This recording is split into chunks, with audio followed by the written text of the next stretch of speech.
अस्सलाम वालेकुम दोस्तों, आवां मोहम्मद यासीन ऐं तव्हां ॾिसी रहिया आहियो असांजो YouTube channel Sindhi showbiz update. दोस्तों अॼो की हिन वीडियोज़ में आउं तव्हांखे ॿुधाइण वारो आहियां सिंध जे नाले वारे ऐं मशहूरु अदाकार मज्जू उर्फ़ अब्दुल सत्तार लाड़ जी कहाणी। आउं तव्हांखे इहो ॿुधाईंदुसि त मज्जू सत्तार लाड़ किथां जो आहे ऐं हुन किथां स्टार्टिंग कई हुई ऐं हुन पंहिंजे फ़न जी दुनिया में पहिरियों ड्रामो कहिड़ो कयो हुयो, इहो आउं तव्हांखे हिन वीडियोज़ में ॿुधाइण वारो आहियां। पर दोस्तों असांजो हिकिड़ो नंढड़ो रिक्वेस्ट आहे, जेकॾहिं अञा ताईं बि असांजी हिन वीडियो खे तव्हां लाइक न कयो त महिरबानी करे लाइक कंदा, कमेंट कंदा ऐं जेकॾहिं तव्हां असांजे यूट्यूब चैनल ते नवां आया आहियो त महिरबानी करे असांजे हिन यूट्यूब चैनल खे सब्सक्राइब करण न विसारींदा। सब्सक्राइब करे घंटीअ जे बटन ते क्लिक करे नोटिफिकेशन ऑल कंदा त जीअं अहिड़ा ई मज़ेदार वीडियो तव्हांखे ॾिसण वटां मिलंदा रहनि। त दोस्तों अचो त हिन वीडियो खे स्टार्ट था कयूं।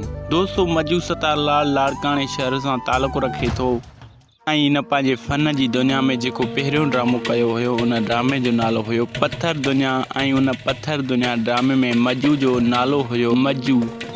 दोस्तों उन ई ड्रामे में मज्जू जेको पंहिंजो करेक्टर्स कयो हुयो तमामु हीरो जो करेक्टर्स कयो हुयो ऐं उन ई में मज्जू जो तमामु बहितरीनु करेक्टर्स हुयो ऐं उतां ई मज्जू सत्तार लाड़ तमामु घणो मशहूरु थी वियो पंहिंजे पहिरें ड्रामे पत्थर दुनिया मां।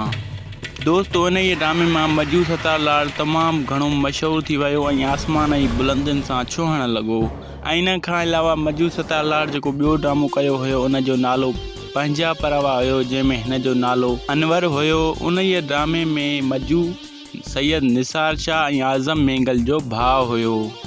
दोस्तों उहो ड्रामो बि तमामु बहितरीनु ड्रामो हुयो, जेको ड्रामो KTN ते हलियो हुयो पंहिंजा परवा ऐं पत्थर दुनिया। पंहिंजा परवा ड्रामे मां बि मज्जू सत्तार लाड़ खे तमामु सुठी मोट मिली ऐं हुनखे काफ़ी एवार्ड बि पिणु मिलिया।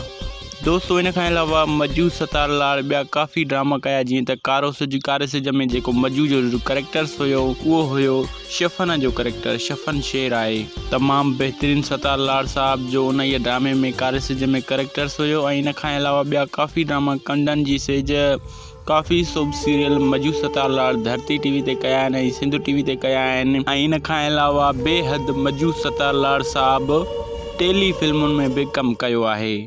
दोस्तों हिन वक़्तु अब्दुल सत्तार लाड़ साहब जो नालो जेको आहे तमामु घणो मशहूरु थी वियो आहे ऐं हिन वक़्तु नंढो वॾो अब्दुल सत्तार लाड़ साहब जी फिल्म ऐं ड्रामा ॾिसे पियो।